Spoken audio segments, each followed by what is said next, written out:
Welcome to Land Academy. I'm Jack Butala. I'm Jill DeWitt.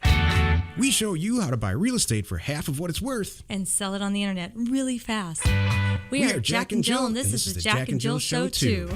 With over 15,000 completed transactions, we're the experts at acquiring property. Of all kinds, not just land. For half price and flipping them for way more. All right, let's get this show started.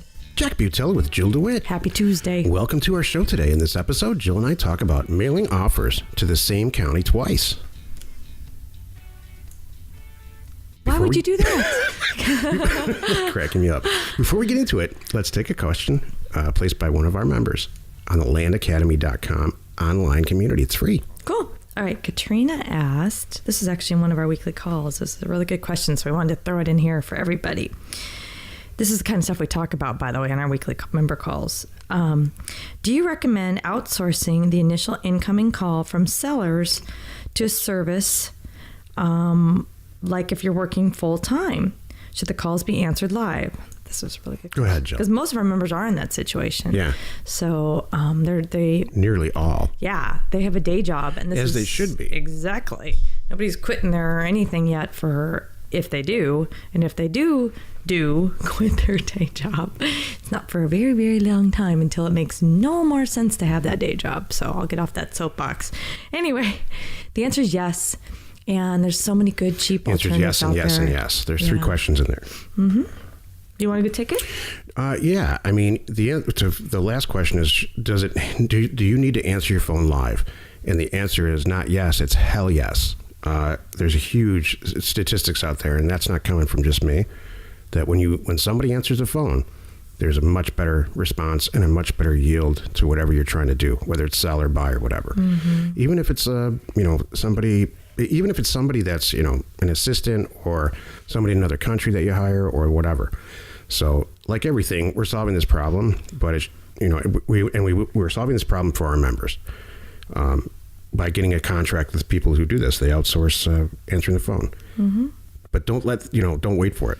You should absolutely find somebody to do that. There's plenty of services out there month to month, and you give them a script, yep, and they'll do exactly what you want. So it's really easy. So you could do something like, have them answer the phone, say your company name. Hey, thanks for calling us. What kind of property you have? And they can take all the information down and say, all right, well, Katrina will be calling you back after 5, or if that's not convenient, would you rather her call you this weekend, or whatever you set up?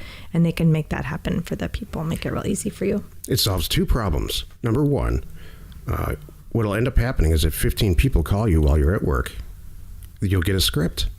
You'll literally get 15 scripts back of the conversation that the caller had. And of those 15, a few of them are going to be real angry people because they think that their property is worth more. So now you've avoided the hate. You've outsourced the hate. So you're not going to call those people back. Throw those scripts aside. A few more of them are going to be, I got the letter, and my husband and I have been thinking about that. But we don't know yet. Can you please call me back? Put those in the middle. And then some of them are going to be, heck yes, thank you so much. Please call me to make arrangements to close. So a tremendous amount of work is outsourced for not a lot of money. If you go on successplant.com or the Land Academy online community and ask this question, which ones, who uses what? Because there's 3 or 4 of them out there, and I don't really want to plug one at all. Ask them what they use and ask them why, and then be prepared. You're going to get a real straight answer, and then be prepared to put your scripts together. Mm-hmm. I see that on the Land Academy community a lot, where people ask about scripts. It's like having me tell you exactly which county to go. Make it your own. Yeah, it's better if it's your own. Flavor it yourself. It's an ongoing thing. You're not going to use the same script forever. Right. It's probably going to change that week because you're not getting the responses. And you can tailor it based on the scripts to what you're getting back from the people who are calling you back. You can tailor it to get a better response even from there. Cool. The answer is yes, yes, and yes. And do not quit your job until there's like $500,000 in the bank. Perfect. That's a funny story. Perfect. If you have a question or you want to be on the show, reach out to either one of us on landacademy.com. Today's topic, mailing offers to the same county twice? Who the heck? I like this question. This is the meat of the show. This seems to come up often because we have a lot of people in our world who we are attracting because of our data. And they are not necessarily land flippers, but they're agents and brokers and SFR people. They're attracted to our data. They're attracted to our data. Hey, baby, you like my data? You like my data? Oh, I want to get a shirt, data queen, or something. Oh my God, that's perfect. That'd be awesome. So I'm writing that down. Yeah. So that's a lot of people come to us from the SFR, from the single family residential flipping scenario, with their tail between their legs. Some of people are extremely successful at that for whatever reason. Maybe they're contractors and they like that stuff, but they want to enhance it. They want to enhance how they buy houses. We have a product called offerstowners.com, which does that. It provides just the data without any education. And it's cheaper. So there's a lot of overflow with these single family residential mailing concepts. Here's with houses, apparently people have had success mailing twice and 3 times and 4 times, mailing different, like, hey, I want to follow up. So that, we've never had to do that with land, and I've never heard of our members doing that because we just get such an overwhelming response every time we send a mailer out the first time. So to directly answer this, no, we don't do it, but a lot of people do, and very successfully. That's what I was thinking, even though, yeah, it's very common, like that's my notes too, that it is really common for flippers. So I think that's why they think that we should be doing it. But I'll tell you what we do. Well, number one, follow-up could be beneficial. I mean, we've talked about that. If there's really a county, say you're doing this for the purposes of finding your dream property to put your cabin on, then I would do this. What I would do is I would hit my, send a bunch of mailers out to my, I've isolated the exact properties and the exact criteria that I want with some offers. And if I didn't get what I wanted out of that, I might circle back around with a follow-up saying, hey, I just want to let you know I'm here and I'm available. I've got the cash.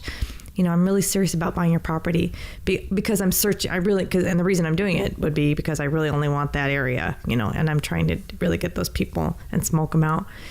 But what we usually do is we just find it easier just to move to the next property type or the next county. So we don't have any deal flow issues. Yeah. So our on the buy side or the sell side. Yeah. In fact, the more diverse the properties the properties that we have, the better. That's a good point. With houses, you pick a zip code and you nail it because you already probably have you already have buyers and we put it on the MLS. It's very much more traditional.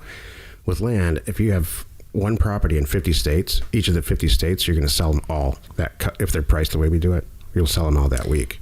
You don't want 50 properties in one little zip code. That's it. That's probably the key right there, because those flippers are stuck with that zip code because they're in that zip code. They can get to that zip code every day because they have to, because they're actually doing a renovation. That makes a whole lot of sense. They can't venture out like we can. We're venturing out all over the country. I think I'm going to check on the East Coast. Now I'm going to try this property in this area, Right. Too easy for us to just move on there. And our goal too is take the top ones. It's like we take the cream off the top. Seriously. And then move on, and the next level, they'll call us later on. It's funny how they might, reach out to us, not right away, but 6 months or a year from now, but it's good. There's a lot of questions we get, from former SFR or recovering house flippers. And here's a few more just for fun, since we're on the topic. Should I only mail properties where there's out-of-state owners? So you can see in a long list of, let's say you pick all the 5-acre properties in a county somewhere, and you're staring at a list in Excel, getting ready to send the mail out, and you notice that there's some, a lot of people are out of state. The owners, the tax bills are being sent out of state, and the answer is no. That's a very popular. It's true. If my mailing address, if I absentee owners is what they call it. Absentee owners, that's right. Thank you, Joe. And so no, that doesn't matter with us. I don't know why. I guess with houses, you're really trying to. How much money would you really save if you did that? On mail and data and the whole thing? Not very much. Right. That's always my answer to this. Well, are you trying to save $200 on this mailer? Right. If you are, I'm not sure you're ready. Exactly. You want to just really send everybody a letter and they'll find you. They'll call you back. Exactly. Here's another one. Jack, should I only mail owners of land where it's vacant? What? Meaning, because it doesn't, yeah. Well, we search for no improvements, but No, this is a joke. I got this question twice in the last month. Should I only mail to people who own land where the land is vacant? Like a house? Well, I'm sorry. Meaning nobody lives there? All the land's vacant. Okay, I'm like, this is such an odd question. I'm confused. Well, because in houses, some people think, because they're driving for dollars and stuff, that it's not occupied. There's somebody on the internet who's making a huge deal out of this. Unoccupied houses are better acquisition candidates, which I absolutely disagree with. Right. It's not an informed decision. I'm right, not wrong. I know. I have such a track record of people. People don't believe me when I say this, but the majority of the property that we're buying is that people that they have it. They've lovingly cared for this property. They've faithfully paid the taxes because they didn't know they could not pay the taxes, and they're just happy to say, "Oh, thank you." Sally and I were just talking about this over coffee again today. We're just not going to retire there, and the kids don't want it. Yeah, I've said it a million times. You're looking for a situation. Mm-hmm. You're not looking for the piece of real estate's really not that significant. What you're looking for is a circumstance. Mm-hmm. What Jill just described. I just got an offer. We really should sell this so we can just check it off of our life list. Mm-hmm. That's it. The price doesn't matter. It doesn't. Thank goodness. Now I can just close that chapter. I have a friend who Get it off my driveway. Who just sold a vehicle, and he called me and said he was all excited. I just sold this vehicle. I've been thinking about selling it, and I called a dealer and said, "Do you want the vehicle?" And the dealer came over and offered him a price, and he's like, "I'll take it. I just want it out of the driveway. Yeah, I don't care what the price is. Just take it, please." We haven't talked about happy. And that's how we buy real estate. Yeah. He didn't care about the price. Just want it out of there. He's done. We stopped talking about the little green car for a long time, but that was the little green car. Yeah. We were just happy to get rid of it. Paying it forward. Here you go. Now it's your problem. Just kidding. So, should you mail the same county twice when you're doing land? It's up to you. We don't do it. We don't need to. We usually move on to the next county for diversification purposes. Mm-hmm.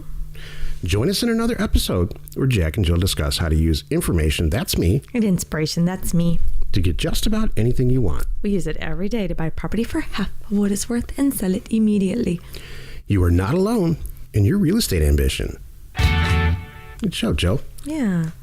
I love that these questions that people are coming to us, and they're seeing the connection between all property types and data. Yeah. Who knew? Mission accomplished there. Yeah, that all the data that we have access to and all the mailing and all that stuff can be used for everything. And people are now getting it, so that's why they're asking us some of these interesting questions. That's a good point. I think it used to be that social relationships kind of dictated real estate deals, before the internet and before you could really manipulate data. Mm-hmm. You'd have to go to somebody who, like the town socialite, and ask them, "Hey, who's thinking about selling their house?" You know what's funny about that? You made me think of one more thing. I was talking about Grant Cardone on the show yesterday.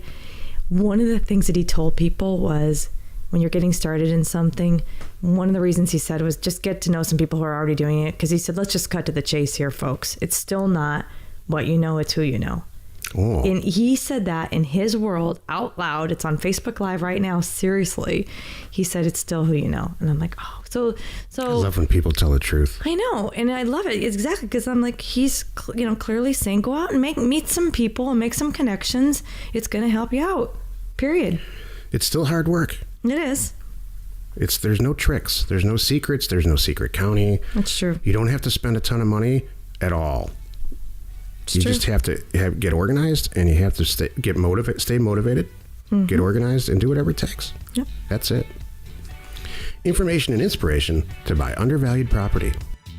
We are Jack and Jill, and this was the Cash Flow from Land Show. We are the experts at acquiring property of all kinds, not just land, for half price, just so we can flip it for way more. And really fast. Thanks for listening. You are not alone in your real estate ambition.